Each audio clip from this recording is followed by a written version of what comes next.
Senator's office in such an incredibly challenging time has just made a world of difference. I mean, we know you didn't have to do it, and we know it wasn't easy, so thank you very much.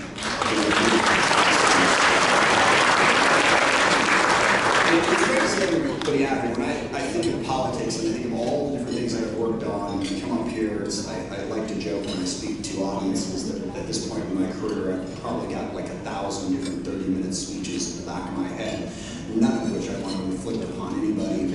But I sum it up with one quick sentence. What politics is about is bringing people together to try and solve problems. At the end of the day, that's what we're doing. And when I look at this audience, when I see the elected officials and the community leaders, I can't imagine a better group of people to bring together that does precisely that. And when I look at it, I think of all the different things we've worked on together, the different issues that we've tackled. I think our region is really well represented by that leadership. So if you could just give all of yourselves a round of applause for all that great work and partnership. Thank you.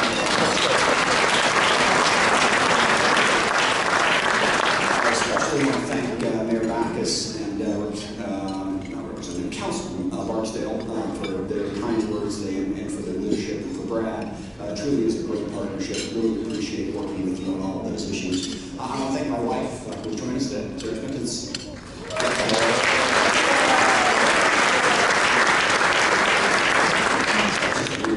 My glasses on, so I have to take them off. But it's ironic, actually. Our children are in Washington, D.C., and we are here. So it's been a great experience. And I will say, the empty nest is actually underrated for those who know. We love our children here, but it's going to go. If I never say that, I saw a bumper sticker one time that said, we child-proofed our house, but they keep finding their way back in. So I think about that. I'm very proud of our children working, one's on mentorship, one's working out in Washington, D.C. For Marie Luz and Cam Perez. Status.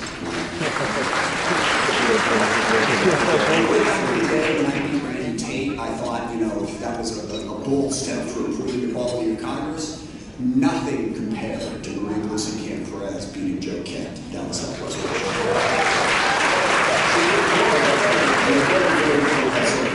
So, well, I really appreciate you all being here. These are incredibly challenging times, as we have heard over and over again, and it's true. We do have great leadership, and I do want to give a special shout out to President Biden for his efforts in the last month. Essentially, when I summed it up, and you got it Westgate, by the way, when he quotes me, he always quotes me spot on and accurate. Basically, the radical Republicans brought us to the brink of default, and Joe Biden brought us back. And I really, really appreciate that leadership and that stability. And again, that's about bringing people together to solve problems, and I think we have to be absolutely committed to that. In general, in my career, there are two things that have always happened. Number one is a passionate belief in representative democracy, and the idea that everyone ought to have a voice in how they are governed, and if I'm going to be an elected official, that's my obligation to absolutely everyone in the 9th District, to try to do my level best to represent them.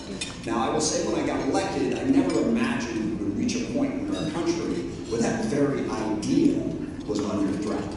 But I was there on January 6th, and I saw that very idea very much under threat. So now I'm running not just to sort of make sure that it works well, but to make sure that it remains in this country. Representative government is under threat. It's under threat in many places in the world. Obviously, no place greater than, as the mayor alluded to, in Ukraine. And we have a large number of Ukrainian Americans here. I don't know if they can stand up for a moment and give them a round of applause.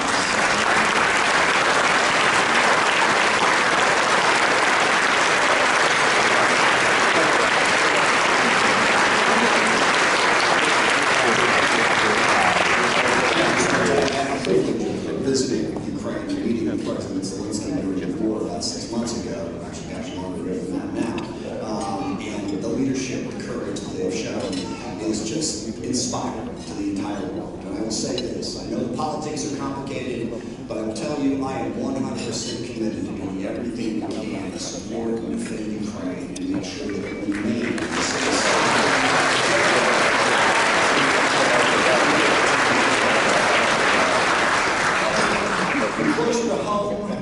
those threats to democracy. One of the biggest things I try to do, I want people to believe in their government, because at its root, when you see people turning against it, when you see the anger and frustration in this country, I think that's where a lot of it comes from. People feel like they aren't being heard, and their problems are not being responded to. And I am 100% passionate about making sure we do everything we can to respond to that. And I am blessed with an outstanding and amazing staff that gets that job done every single day. So if you please give my staff.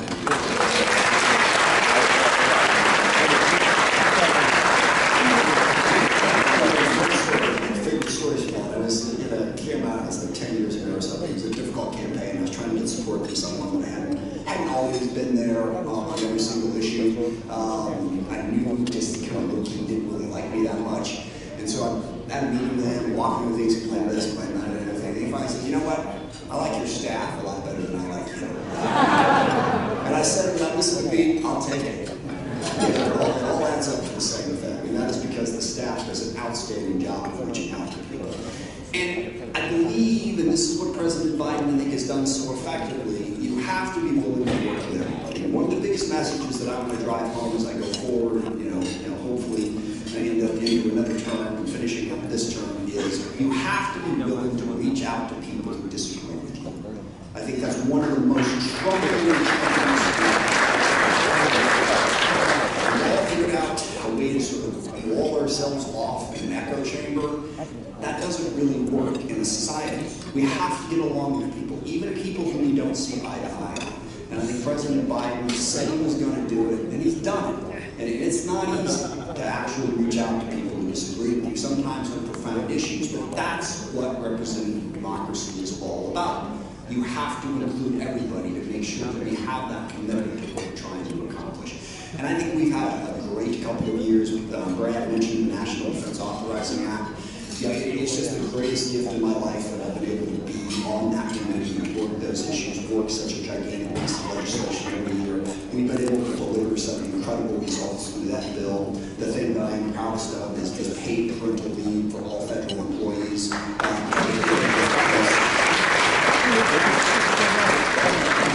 your point, I worked with Jared Kushner to make that happen. Okay?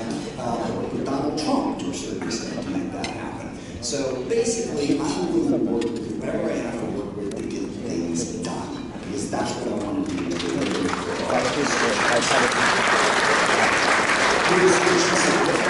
We're involved in supporting a variety of affordable housing projects, particularly passionate about setting up what is called Health One in the city of Seattle. South King County is a project as well, to have mental health specialists and social workers able to respond to citizens so that it doesn't always have to be asking law enforcement to do jobs that they weren't trained to do. On a local basis, we've been able to deliver these issues on a day-to-day basis, and I think truly has made an enormous difference with the people of this district, and I'm committed to continuing to do that. But I also want to make clear, when I say do what you have to do to get it done, yes, you have to work with absolutely everybody, but you also have to be committed to completing the task. So we didn't get a single Republican vote on the American Rescue Plan, but we still got it done because it was important and it needs to be done. We got a bipartisan bill on infrastructure. We got a bipartisan bill on the CHIPS Act. So work with who you got to work with, but don't be afraid to push forward and get things done for your petition. Because Brad is right. I'm very committed to what's going on in our community. I feel an incredible emotional attachment to this community. I've lived here my entire life. South King County, so I've been in SeaTac, Kent, Northeast Tacoma, which is really kind of part of South King County if you look at it on the map, and Belleville. And I am committed to doing everything we can to help people here. We have challenges. The mayor and Brad outlined a couple of them as to where in the caucus.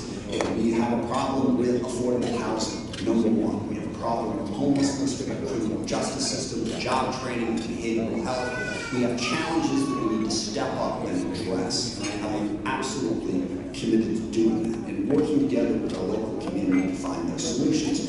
Because what I want, and the second thing, in addition to representative democracy that I'm absolutely passionate about, is equality and opportunity for all.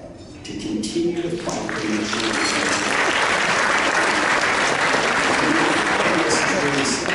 it's not simple, actually, it's so complicated. But I grew up worked for United Airlines as a Ram serviceman. I used to say I think that's the reason I never lost a bag, but then I flew Qantas Airlines when I was in Australia. They found it. It just took them a little while. It's a funny story about that, but good. And in that blue-collar background, I had opportunity. I had access to education. I walked out my door in my elementary school, my middle school, and my high school. Good public education. In college, I had access to loans and grants to help me pay for that. And more than anything, my father was in a union. And that union gave us the wages and benefits and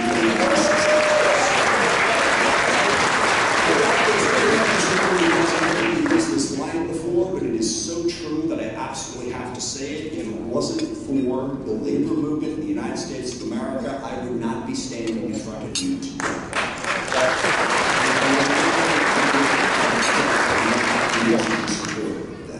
But the math has gotten difficult. My father bought the house that we grew up in 1971 in SeaTac for $15,000. That house, if you believe Zillow, is now worth about $500,000. My father made $16 an hour the last year he died. Last year he worked when he passed away in 1985. Your average baggage handler is not making as many times more than $16 an hour as $500,000 is than $15,000. And if you want to know what that is a huge problem. We have to address affordable housing. I also did the math the other day, and if you are in any way paying for college for a young person right now, what I'm about to say will pain you enormously. I went through 7 years of schooling, 1 year at Western Washington, 3 years at Fordham University private school, law school at the University of Washington. I added it all up. In those 7 years, tuition, not counting living expenses, was roughly $31,000 for those 7 years. So I did the math again. Today, it would be over $300,000 for that exact same education. That is what your average working class family is facing in America today. And that is what we have to improve. Got to get the wages up and the costs down so that we can truly have equality and opportunity in America today. And as I said, I am 100% committed to doing everything I can to help with that. And I know there are a lot of people in this room that are going to help with that as well. Equality is also about dealing with bigotry and discrimination. That's one of the favorite topics now in the Armed Services Committee. The Republicans, Ron DeSantis, is like a model, I guess, for how they want to message. So their constant theme is the woke military. Because Secretary Austin and Chairman Milley are focused on how we can be more inclusive in the military. And they imagine that like came from nowhere, all right? We do have a history of bigotry and discrimination in this country. If you are a person of color, or if you are gay or transgender or a woman, anyone think that you might have a reason to believe that the military might not be 100% welcoming to you? I think so. There's been a little bit of history there. So what we're doing is we're working to make sure that it is welcoming so that we can get the best and the brightest from all across the country, regardless of background, regardless of anything, to go work for the military. We have to recognize that. We have to deal with that discrimination in a realistic and thoughtful way. I was very pleased that one of the things that we did in the NDAA a couple years ago, we finally changed all the base names in the country that were named after white supremacist Southern rebels from the Civil War.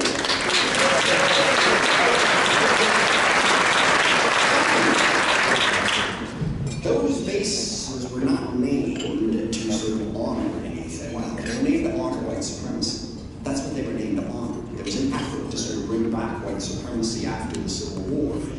We need to make progress on those issues, and I'm 100% committed to doing everything I can to make sure that happens.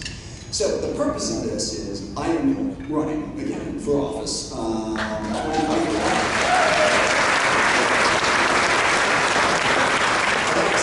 In 2 years, whether I like it or not. Essentially, I think it's healthy. It's healthy to have to be up and be responsive. I believe in competition. I believe in accountability. And if I believe in that for everybody else, I certainly should believe in it for myself.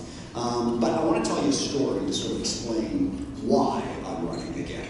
So we've passed a lot of things. Some of them have gotten a lot of publicity in the NDAA. But it's 4 years as chairman. It was very difficult to pull together the deal to get this done. And every year we passed roughly 24,000-page bill that got a lot done.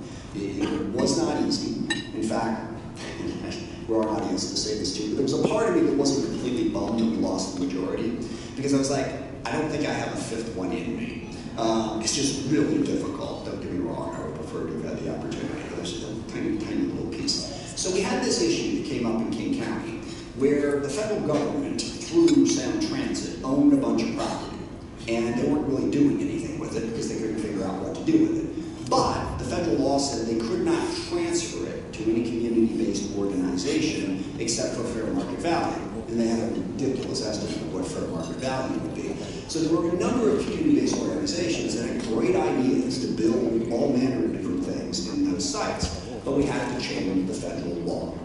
And this, I love this. I love solving puzzles and I love a challenge. So right off the bat, it's like, okay, I can put it in the NDAA, even though it's not in any way related to military affairs. We can do that. But if you do that, you have to get support from all of the committees of jurisdiction, Democrat and Republican, the majority and the minority. So I worked my way through that, but then I ran into a particular senator who was like, yeah, I can do that for you, but I want something on my side. And by the way, if you want to understand how the world works and how politics works, you need to go back and watch this MASH episode from the early 1970s, where they're trying to get, I think it's like a 2-day pass to Tokyo, and the person who needs to sign off on it is the first person they go to and say, okay, but I need something. And the whole episode, by the end of it, there's like 12 steps here. Every person they go to who can deliver the first thing they want needs something else. That is life, okay? People say that's politics. No, that's life. That's what you try to do to get through the day and get along with everybody. Of course, at the episode, at the end of it, one domino falls and the whole thing collapses and they're not able to get anything done. I'm kind of focused on making sure that I don't have that outcome happen to me. So I cut the deal and said, sure, we'll do this. But the thing that he wanted added in a whole bunch of other committees. So now I got to go off to a bunch of other chairs and other rankings and try to get their agreement. And I got there. It's probably about, I don't know, 16 different people involved, except for one, who didn't have a problem with what I was trying to do. Actually strongly supported it. Didn't even really have a huge problem with what the Republican senator was trying to do, but he didn't like the Republican senator. Okay? The Republican senator had just done something that upset him. And I'm like, really? So I tried to talk to her, went through the whole thing, and I think I got an agreement, but then they just, stabbed me in the back on it. So we're at the day, and they're sending the thing to print, to be ready to go, and we got to decide, is it in or is it out? Normally, except for the last 2 years, the Senate passes a bill, we pass a bill, and we go to Congress committee. We didn't do that this time, because for complicated reasons, the Senate wouldn't actually pass the defense bill, so we were doing an informal conference. Now, if you have a conference committee, you have to get the signatures from the Senate and from the House before we can go forward. But when we don't do that, we do little things called ping pong. We took a Senate bill, innocuous bill, that had languished in the House. We laid the entire defense bill on top of said Senate bill, and we sent it back to them. And as a practical matter, what that meant was it's up to me what goes in. Now, there's a risk. If you try for too much and a whole bunch of senators are upset about it, they can torpedo the thing. But I calculated that the odds of them wanting to shoot the whole thing down because one senator was irrationally bent out of shape about something were pretty remote. So I said, put it in. My Senate counterparts blew a head gasket about that, but we got it done. We passed it. Now, the thing you want to know about that is I love every single aspect of that process. I cannot imagine doing anything else in my life that brings me that level of joy. A, because it's a tough problem to solve. B, because it helps people, okay? This matters. It makes a difference. It's going to help somebody. And lastly, I know that my team and I, that we have carefully put together over the years, is as good at doing that as anybody is going to possibly be. Why would I do anything else? I love doing this. We got that done. Yes, the senator in question is kind of, I don't know, a little key upset at me to this day. Actually, I ran into him like 6 months after this. The very first thing he said to me was, "You rolled me."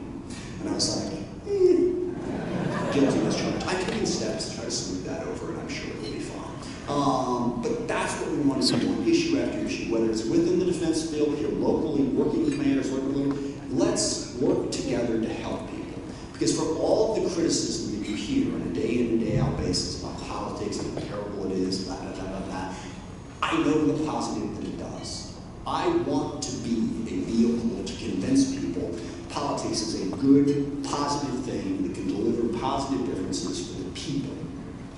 All the better that it's the people that I grew up with, but for the people of this community. So I have never felt like I'm in a stronger position to do this. Mary Errol alluded to a book that I wrote about my struggles with anxiety and chronic pain. Yes, part of the reason that I've never felt in a stronger position to do this is because I didn't have years of psychotherapy, which went really well.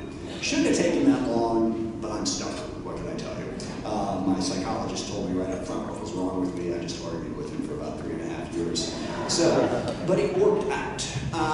And I think that message helps because people need to know that everyone has vulnerabilities. Everybody needs help from time to time.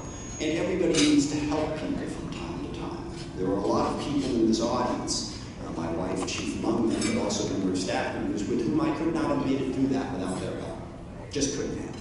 We need to help each other to work going forward.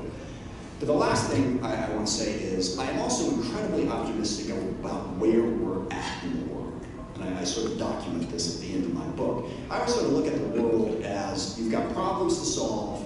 What resources do you have to help you solve those problems? Or as it was formulated in The Princess Bride, which I quote, what are my assets, what are my liabilities? In any given situation, that's where you're at. And the thing for me is, I don't think that the human race has ever been in a position where we've had more assets on our side. Yes, we have challenges, but we have incredible technology. We have brilliant people. We have great universities. You know, climate change is an existential threat, but we have the technology. We have the ability to deal with it.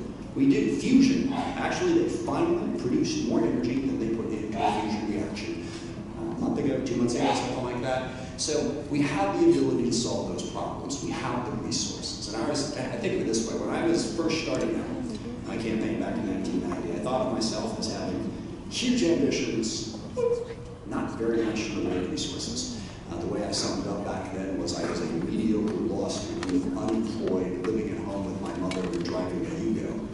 How many of this audience don't even know what a Yugo is? Yeah. Yeah. Once upon a time, the former country of Yugoslavia made a car. They didn't do it very well.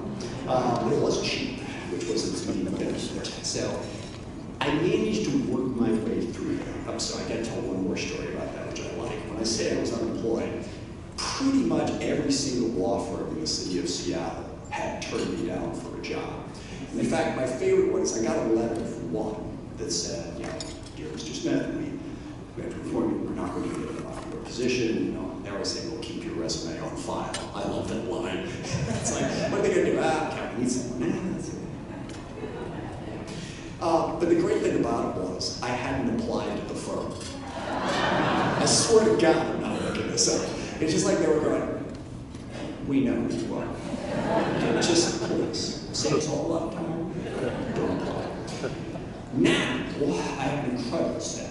I've got all these people out there. I've got how many years of experience it is. And at the same time, thanks in large part to the mental health help that I've got, I have never been more passionate about what we're doing here and about the ability to help people. So that's why I am, in fact, running again for office. I know it's a little early. There's a reason why we did this early, which is more to get into at this point. But I really appreciate all the support. And I look out at this audience and I think of, what I really think of is all the great things we can still do. For all the challenges we face and the way we can work together to try to solve those problems. It's never perfect, it's never easy. You know, it's a nation of 330 million people. We're not going to agree on everything. We're going to have to work together and get to the point where we can find those solutions and we get the job done. So when you look at the challenges, when you look at all the difficult stuff out there, just understand the incredible resources we have at our side to meet those challenges and get it done. All we have to do is go to work. That's it. And I love working. So, thank you very much.